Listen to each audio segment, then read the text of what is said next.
Hey, good afternoon to you. 406 here, News Talk 105.9 WMAL, where we're making sense of the news. Coming up, 4:30, we'll be joined by Dina Griffiths, member of the Loudoun County School Board, who's fighting for normalcy, sanity, and fighting back against all of the left-wing big-moneyed interests who are corrupting the school board in that county. For calling that out, they want apologies now. The lefty school board members, you need to apologize to us.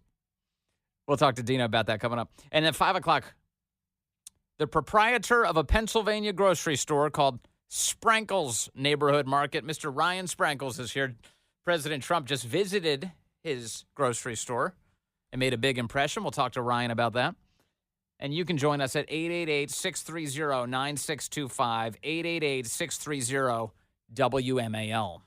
And there are some alarming numbers in here for her. If she is looking to broaden her support, or I should say really edge out, he's got such an advantage with white voters. She's looking to broaden her support with minority voters. What are you seeing here? Yeah, so obviously she has, according to our latest poll today, a 63 percentage point advantage with black voters versus Trump. That's obviously huge. But look, Joe Biden had a 75 percentage point advantage in the 2020 exit poll. So she's not performing at the same level of margin as Joe Biden was 4 years ago when he was successful. Similar story among Latino voters. Isn't that fun? Like, part of this is like, the left was like, okay, look, if we put Kamala Harris in there, first of all, we can't escape Kamala. It's not gonna happen. It's like The Sound of Music. How do you solve a problem like Kamala? Like, it's not gonna happen. You can't solve it. And they put her in place, right? And with this thought in their heads, and they won't all say it out loud, but some of them will say it out loud. Some of them are brazen enough. Well, she's black. Black people will like her. Huh. So CNN, in their assessment, they just said, wait a second. She has lower black support than Biden did in 2020. That's how weak she is as a candidate. So your racist assumptions were once again moronic. Not true. So Trump's doing well with that set. Has a healthy 19 percentage point advantage over Trump with Latino voters in our poll, but Joe Biden had a 33-point advantage. Yeah, she's soft, in other words, with Latino voters in the poll. And let me, once again, just offer the qualification about polls, which is a lot of them suck. A lot of them do. And Trump voters have an unusual capacity for telling pollsters to pound sand. Hi, I'm from pollster XYZ, and I wanted to see if you wanted to give me your opinion on Donald Trump. Goodbye, click. If you even get that far, now with cell phones, who's answering mystery calls? Ooh, another mystery call. Let me answer that. Be like, Uncle Jim has to stop answering all the mystery calls. His bank account's empty. He just keeps on giving away his money to all these idiots. Stop it, Uncle Jim. Don't answer those anymore. It's not helping anybody. It's least of all you.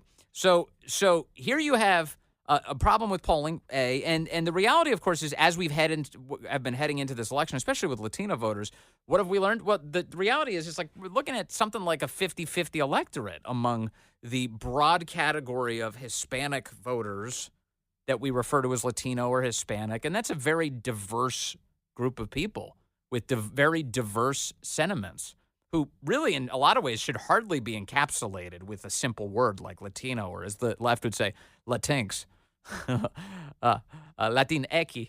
Like, no, that's what? That doesn't even mean anything. It's like such a violation of the Spanish language itself. Well, the Spanish language is too gendered. What? This is the judgment you come flying in with? It's very inclusive to tell Spanish people that they're idiots. No, it's bad news, bad move. So that's why the left has lost a lot of Latino support. A lot. And that's not just the woke excesses. It's the border stuff. It's the allowing illegals to pour in when legal immigrants are looking up going, that's the wrong way to do it. That's not how my family did it. What? But the left doesn't know how to handle this. They're trying to figure out, so they're trying to analyze it. They're like, what is it with Latinos? What is it with these Latinxes? Why are they getting this so wrong? On MSNBC, there's someone called Palo Ramos. A woman? Is it? Oh, so Palo is her first name? Okay. Palo Ramos had this to say. Look, I think Just as a bottom line, I think we should be alarmed at the idea that someone like Donald Trump in a state like Arizona is polling close to 40% with Latino voters. And part of that is because there is a small but growing group of Latino voters that are warming up to the idea of mass deportation. And just to be very brief, I think what Trumpism is betting on is this idea that there's a... her name's Paula. Rather than Paolo, as it's Paolo Ramos. I just to verify, I was like, that seems weird. Paolo seems like kind of a dude's name. It's Paolo, back. It's old school. It's very bigoted, retrograde that she would have an A at the end of her name to signify that she's female. They're warming up to the idea of mass deportation. And just to be very brief, I think what Trumpism is betting on is this idea that there's a segment of Latinos that have become so Americanized and so assimilated, that they too can sort of tap into the nativism, and they too can tap into the otherizing, the sort of us versus them. Did you hear the way she speaks about assimilation and Americanization? It's with contempt. It's belittlement. Ooh, there are these Latinos, she says. Some of them have become Americanized. It's a little dangerous. Americanized. That's a bad thing, in case you were wondering. And assimilated. Ugh. You're not supposed to assimilate. We need, what do they call it? Multiculturalism. We need that to make it so that nobody is able to work together as a culture. It needs to be the Tower of Babel all the time. Everything needs to be completely collapsing. We shouldn't be able to communicate with one another. We shouldn't be able to soldier together, soldier on as a country. It just needs to all collapse. So some of these Latinos, they become too American and too assimilated, says the MSNBC correspondent. Assimilated. That they too can sort of tap into the nativism, and they too can tap into the otherizing, the sort of us versus them game. So what she's saying, this is a vile way of saying that immigrants to this country feel like they have ownership of this country, because they do. When you legally immigrate to the United States, when you're welcomed into the sovereignty of this country, you become an American citizen, and you have a stake in this country's future. And you have some sense that we are in this together, or at least that was the old view. And she is condemning that. You hear it there. She's condemning that sentiment. How dare you? You get across the bridge into the castle and you pull it up, and you force everybody else to fall into the moat? How awful of you. And she is this is the way the left always talks about this stuff. She's conflating both legal immigration with illegal migration into the United States. She's pretending like they're one and the same. It's a distinction without a difference. No, there's a massive difference. Because legal immigration is done, or at least should be, with the consent of the people who live in the country. It's a bargain. We'll let you in so long as you offer this to the country, so long as you agree to this, so long as you accept our norms, our values, and what it means to be an American. There's an arrangement. It's not just a free-for-all. It's not supposed to be. But under Biden and Harris, it is a free-for-all, actually. In the worldview of the MSNBC lady, Paula, she's saying that there's something noxious about assimilation or Americanization, as she puts it. And that by rejecting open borders, these immigrants to the United States, the legal ones, they're becoming nativist and they're otherizing, she says, which is another way of saying that you're a prejudiced bigot. There's a lot of research out there to sort of ground us in the fear that some Latinos are feeling in this moment. When you look at the way that anti-Latino hate crimes have been steadily rising over the last 8 years, you know when it actually really spikes? When mainstream media, when Donald Trump, when politicians pay so much attention to this idea of an invasion at the southern border, this idea of chaos, of immigrants being criminal. Noticing is the bad thing. You're not allowed to notice things. If you notice something that the regime doesn't want you to notice, they will treat you as the bad person. So when Trump speaks to a sentiment that actually exists among the American people, which is like, hey, I'd like my country not to fall apart. Hey, I'd prefer not to become what Europe is. Europe right now is like way ahead of us in this problem, which is like borders are collapsing, sovereignty's disappearing, just chaos all over the place. Incompatible cultures don't have time to assimilate. There's no slow approach to immigration that actually creates healthy communities, because communities are always changing, perpetually, even among families who live in communities. They're going to change their habits, their customs, and things over time. But the rate of change is the important element here. It's like if you cook in the kitchen, when you add the ingredients matters. How much you add matters. That perfect meal really takes a little bit of fine tuning, and over the years, you get better and better at it as you do it more and more. The same is true of a household. It's like when you add new elements to a house, chaos arrives. Ever had a baby? Like a family that welcomes a baby to a home? Chaos is there. Now imagine you have triplets.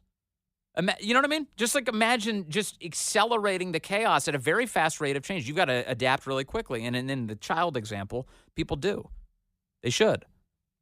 But when it comes to a country, you can kind of control how much change, how rapid that pace is. And immigrants care about this. That's why they're here in America. So many people have looked around all around the world or maybe came from somewhere in the world where they said, I hate this system. I don't want to be a part of it. I can find something better. I can see something better. It's that shining city on a hill. It's the United States of America. I'd like to be a part of that. Boy, that seems successful. What can I do to get there? How can I improve myself to make myself the kind of candidate to be an immigrant legally there? Who do I know? What can I do? How can I get there? People strive and succeed in some cases. And many don't. Many don't. But that's how it's supposed to work. And MSNBC is turning that system, the hopeful one, the legal one, the one where people become a part of America, the one where they assimilate, the one where they feel like they are American, that they have some share in this country, they're turning that into something bad. How sick is that? How sick is that? And then they constantly browbeat you as if I was JD Vance did one of Tucker's live. Did you see this at all, Corey? JD Vance, yeah, he saw some of it. JD Vance sat down with Tucker Carlson in Pennsylvania for one of his live arena shows. He's doing a tour right now. Tucker is talking to all these guests, but I watched the JD Vance one in its entirety, and I'm going to paraphrase him poorly here as I recite this, but Vance was talking about the left's attitude towards the American people, the way the left treats us, and they constantly ground all of these conversations by, of course, as I've said for a long time, exploiting your own decency against you. They say that, oh, well, you don't want to be a bad person, right? You don't want to be prejudiced. You don't want to be nativist, in the words of this lady, Paula Ramos over at MSNBC. You don't want to be that, do you? Oh, no. I'm not a bad person. I'm a good person. But J.D. Vance pointed out, they're never actually calling you to a higher purpose. That's not the left's goal here. It's not to call you to a higher purpose. This moralizing is not to do that. Instead, it's really a way of saying you've outlived your purpose. Shut up, you're getting in our way. That's what it is. They're not trying to make you a better person. That's not the game. The game is they'd like you to shut up because you're an impediment to their power. So when they use the language, they use moral language to speak to you. They know that appeals to you because you have decency. You speak this language, but they're using it in a fraudulent way. They're running a con on you. You're the person who, what is it, Uncle Timmy I said earlier? Whatever. The guy who picks up his phone, Uncle Tim. Yeah, you're Uncle Tim. You're picking up your phone, you're getting the call, and you're falling for the scam. You don't have to. Uncle Jim, excuse me. Thank you. I just got fact-checked by Jeff. Jeff remembers. It was Uncle Jim in this fictional world I've been creating. So you don't have to fall for it. And you know what's cool about this moment? You know, when J.D. Vance said that, of course, it's you can feel it. It's one of those things. When somebody says something true, you feel it in your soul. You're like, oh, yeah, that's right. That's right. I never was able to put that into words precisely, but you can feel it resonate like somebody just pressed the perfect chord inside your soul. Like, oh, yeah, oh, yeah, I feel that one. Don't you get the sense, to the extent that we can be hopeful about this moment, don't you get the sense that a lot more people are feeling it right now? That a lot of that is going on, and they're willing to say it, and they're like, I'm done with your crap. I'm done with it. You know, in the New York Times survey earlier this week for the Sun Belt, they looked at the 3 states, Georgia, North Carolina, and Arizona, and they assessed that Trump's doing really well in all those states right now. But I was spending some time, as I do, I was looking through the crosstabs, the detailed drill down of the poll, and one of the encouraging factors inside of the poll, in terms of primary media consumption, do you know that number 1 and number 2 on the list are social media and Fox News on that list? And it's a big list. There's a lot of options. Newsmax is actually doing pretty well. Newsmax is doing about as well as MSNBC is, actually. in that poll, which is a big deal. MSNBC is a real, has been a longstanding cable news network. Newsmax, a more recent arrival, but doing just as well as MSNBC in the survey. But it turns out all the television stations, all the traditional legacy media, they are collapsing in terms of whether people want to see them at all. Your primary source of news, most people are like, actually, I'm just turning to social media. I'm circumventing the legacy media environment because they lie to me. That's the expression there. That's what they're saying. If they trusted the legacy press for their news, they'd be turning to them. But they don't. They don't fall for this crap. So that's an encouraging sign. That's an encouraging sign. I'll take them where I can get them. All right. I've got a lot more to get to. By the way, I just realized I forgot about this. Paola Ramos, the woman whose audio we were just playing from MSNBC, she's Jorge Ramos' daughter. You know, the guy, he's a dual citizen. Pick one. He's a dual citizen with Mexico and the United States. And he's a crazy person, too. Let me take Hector in Florida right now, line 1. Hector, good afternoon, sir. You're on the Vince Coglianese Show. Hey, good afternoon. First-time caller. I love your show. I love Chris Plan in the mornings, too, so I listen to you guys all day. Thank you. So my question is, I'm Puerto Rican. I was born in Puerto Rico, but I came to the United States back in 1989, and I assimilated our culture here. My dad was a Korean War veteran and American. I've been in the military myself, and this lady that's saying, okay, well, we can't have Hispanics assimilate our country, she's totally a nut. Because that's what you do when you go to a country. You're supposed to assimilate their laws and their rules and their customs.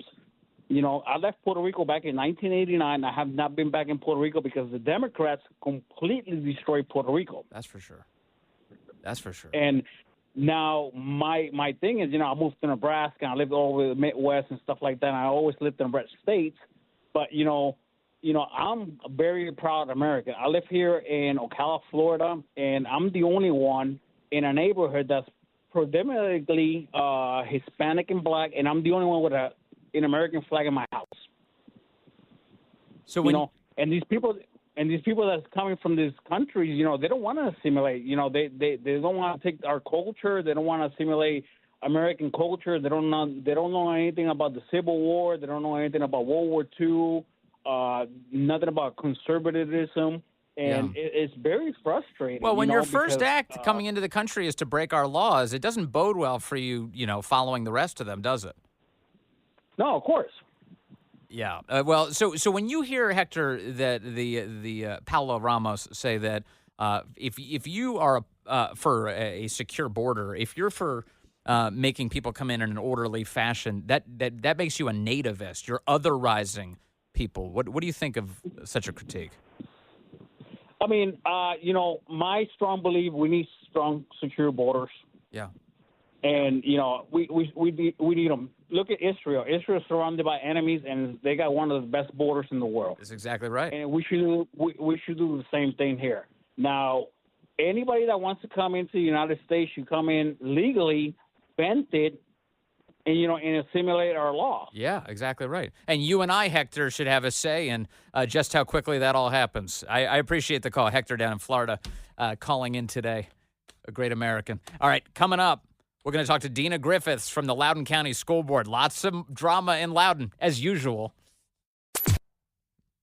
Hey, good afternoon to you. It's 4:36 here, News Talk 105.9 WMAL, where we're making sense of the news. Coming up at 5 o'clock, the proprietor of a great grocery store in Pennsylvania, Ryan Sprenkles, is here. He welcomed President Trump to his grocery store this past week. Got a lot of attention for it. He'll talk about the experience with us. And you can join us at 888-630-9625, 888-630-WMAL. Loudoun County is always the source of such unbelievable drama. And that's especially true at the Loudoun County School Board meetings. My next guest is in the midst of some battles yet again herself this week. Dina Griffiths is here. She's the member of the Loudoun County Public School Board representing the Ashburn District. Dina, good to have you back with us. Hi, Vince. Thanks for having me. So I want to start with a video of you that's going viral this week, and rightfully so, for this Loudoun County School Board meeting. But I just want to set the stage. There's apparently at the school board meeting, there was some conversation going on about gun safety storage or something. Why would a school board be talking about gun storage? Yeah, I'm not real sure. And to be perfectly honest with you, I care about safety. All parents do. Sure. Safe storage is just common sense. I just don't understand why we're not talking about the threats within our schools. We did have some just yesterday. I'd rather talk about what's happening in the schools rather than sending something home to the parents to have them sign, like an agreement, where some of them might not even see it and just sign something blindly. But I feel like it's sort of invasive, signing agreement that they're not aware they might be signing. I care more about the safety in Wait, our schools. but what is the agreement supposed to be? That the school board is telling you how to store your guns, so you have to follow the agreement and sign off on it? That's my understanding. Yes, Vince. That's my Okay, so understanding. so just as an obvious thing I want to say out loud, just to make sure that I get it Mhm. out there. It's a school board. It has nothing to do with guns. But here we go. So you pointed Mhm. out that some of your fellow school board members have Mhm. taken money from lefty gun grabbing organizations, and that's the whole reason this is even becoming an issue. Take a listen to this. This is Dina Griffiths this week. I support safe storage of guns. It's just common sense to me. There are, however, some specific things about this proposal that concern me. First, two of my colleagues on this board took campaign donations from every town for gun safety. Moms Demand Action is the grassroots arm of every town. One member took $8,000 and another took 20. It is troubling that this resolution is backed by members on this dais who are receiving tens of thousands of dollars by this lobbying group. That poses a clear conflict of interest for me. When it comes back to action, I'm asking that they abstain from the vote. And I would also like to add that this was rejected by the VSBA.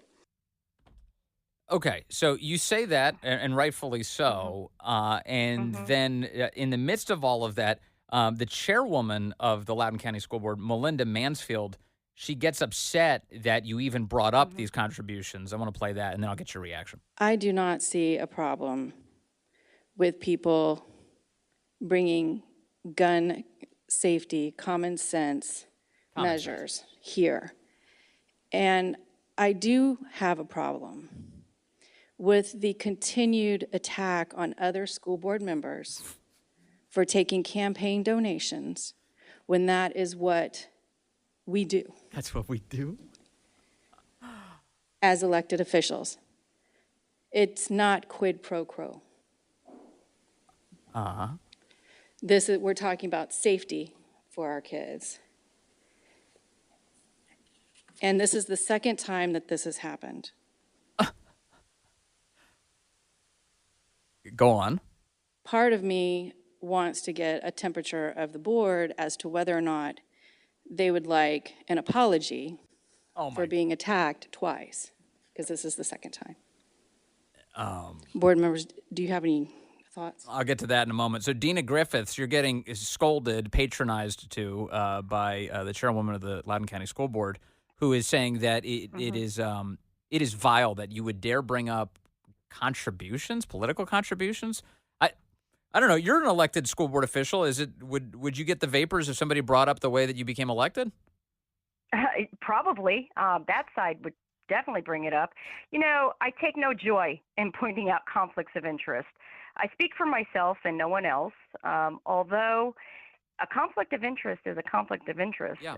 If you took money from a group and then vote in their favor, please tell me, what is that? Yes. I'm pretty much sticking to that. I just ask that maybe they abstain from the vote. That's all I'm asking. That's what I'm trying to get across. I just didn't think it was right. And That's all. and they have no intention, as far as I can tell, based on the tone and tenor last night of abstaining. They plan on being a part of it. But you're saying that the vote hasn't been taken yet. But at some point, the Loudoun County School Board is going to vote on whether or not parents need to be lectured about safe gun storage. That's right. It's going to come back for action probably the next school board meeting or the one after that. So, yes, I just wanted to keep people informed as far as this vote coming up. And I'm not sure how soon they will receive this document that they sign off on with other documents, I believe, where it might be mixed in. I don't know if they're going to separate it. Yeah. I would need to get those details. But yeah, basically telling you how to do safe storage in your own home. So it's a little invasive to me when we have other issues we need to worry about. And I want to make it clear, I'm all about safety. I care about the safety of our kids. Nobody I'm just doubts not sure that this is the way to.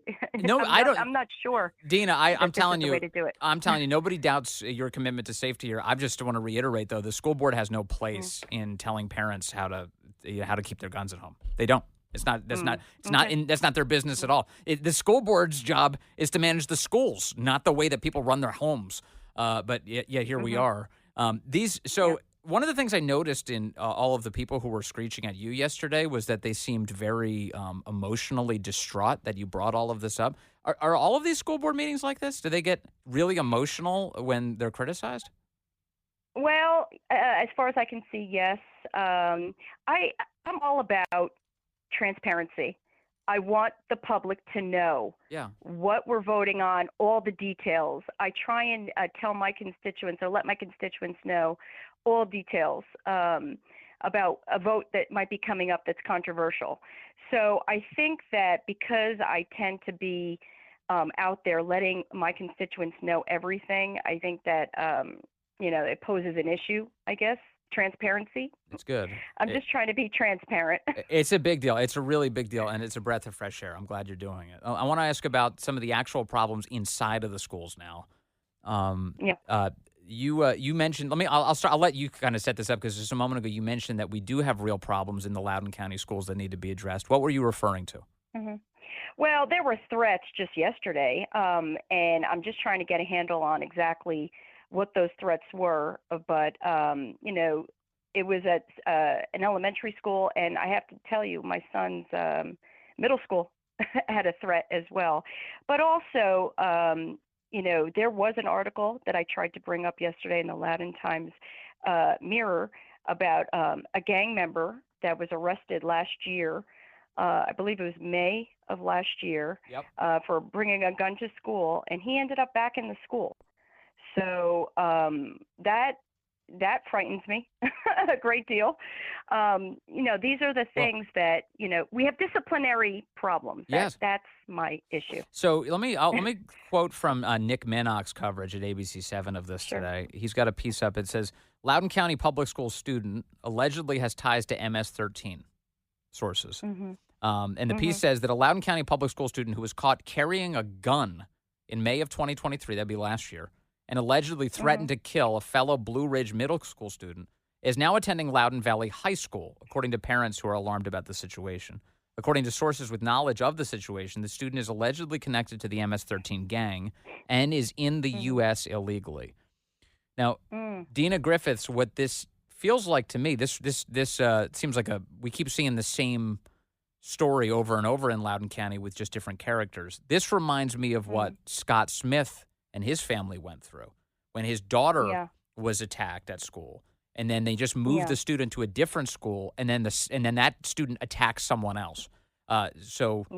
What's happening in Loudoun County? Is the school board vigilant to this problem? Well, I hope so. They do send us information that these threats come across, and they try and be, try and give us all the information, but you try and combat everything, but it's just continuing. I want to stress disciplinary action is needed. Disciplinary action. We are having disciplinary problems because the kids don't really care anymore. They just do whatever they want. Cause fights, bring guns to school. And there's no discipline. There's absolutely no discipline, or very little. When kids should be suspended, they should not be in the schools. So, it's something we really need to work on, and that's what I really care about. I care about that more than I do the safe storage. So, and that's something that, as a school board member, I need to work with this administration on. You said, is that happening? Students are being suspended from school, and then they're ignoring their suspensions and just showing up? Well, I don't think that's the case. I think some cases are really serious, and they it should be they shouldn't be allowed to come back. Right. That's what I'm actually. I mean, they feel like there's no consequences. They may get 5 days, they may get a week, and then they continue. So is the Loudoun County School Board kept? So the Scott Smith experience is instructive. Because back then it was like, oh, nobody knew this was going on. This guy was lying to this guy. Nobody was telling anybody about anything. Do you get updates as a Loudoun County School Board member on the threats and concerns in the various schools? I do. I will say that they do update us on threats, but it's just, automatically I think to myself, there's no disciplinary action. I get updates on threats. Yeah. I get updates on other issues, but again, it's disciplinary action.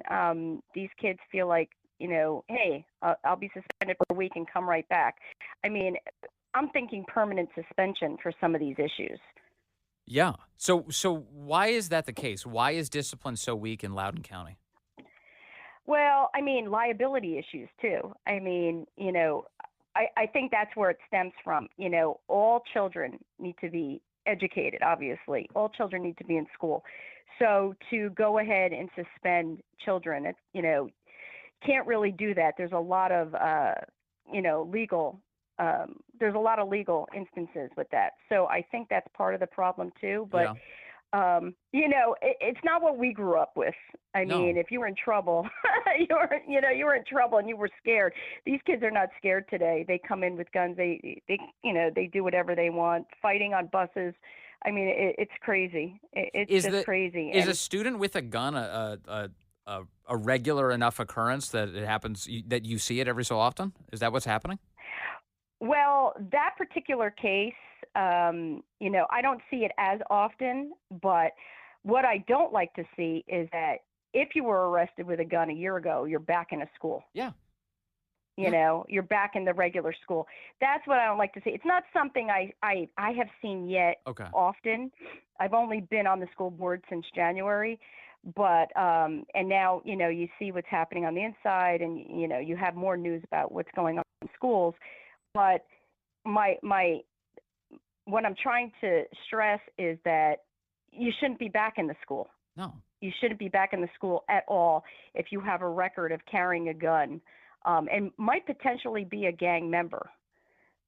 Yeah, that's what it sounds like. I don't think you should be in the school. Yeah, Nick Mannock. The kids are not feeling. Yeah, they're not feeling safe in the schools. Nick Mannock's coverage saying that it seems this kid is connected to MS13, at least according to the sources who were talking to him. So that's a problem. Yeah. That's a huge issue. Dina Griffiths, will you please keep telling the truth on those school board meetings? That's a big deal. Sure. And if it keeps being captured on video and audio, then we can keep sharing it. Thank you, Dina. Sure. Thank you. Always good to talk to you. That's Dina Griffith with the Loudoun County School Board. Man, she's got. Oh, hello, Vince. Hi, how are you? I'm doing good, Bruce. What's on your mind? Loudoun County, huh? Wonderful. I just had a comment regarding your last segment. Yeah. With respect to Loudoun County School Board requesting that parents sign a form related to gun storage and related safety. And it seems to be a potential infringement upon the parents' Second Amendment rights to own a gun by requiring them to self-identify and or take on a liability that might not otherwise be appropriate. Oh, right. That's an excellent point. So, in other words, the Loudoun County School Board, by forcing parents to acknowledge whether or not they have a gun in the home, it's kind of an imperious little gun registry that this school board's cooking up. And it then begs the question, how are those parents treated when they do come onto campus for student activities, or how do that administration or faculty deal with those kids whose parents are gun-toting citizens? Yeah. No, man. You're right. There's all sorts of perils here, including constitutional. Thank you, Bruce. That's a smart point. I was saying, here's the key. It's none of your damn business. How about that? How about you stay out of that and maybe get the schools back on track? Let's see. Frank in Ashburn now, line 1. Hello, Frank. You're on the Vince Coglianese Show. Hey, Vince. How you doing? Thank you for all your great work and loving America and hearing me. But kudos to your last caller. I think that was a great point. Yeah. But isn't that just the height of bureaucratic hypocrisy? We're going to let a gang member, or supposed gang member, is caught with a gun, go back to school, but now we're going to tell you how to store your guns at home. Unbelievable. I know. It's just like Kamala Harris. I The know. other day, right on the with Oprah, with Scamella, what's going to happen if somebody comes down? They're going to get shot. Oh, are you going to shoot at the AR-15? You're taking away from me? Is that the deal? Yeah, Unbelievable. It's brazen is what it is, Frank. It's meant to insult you, all of this. Thank you. I appreciate it. Now, Frank pointing out the very important takeaway from this story. The actual threats to students, whatever. Maybe we'll get to those sometime. You know, the students are in a worse situation now. But those parents, oh, boy, they're awful. We've got to punish them. It's 4:58.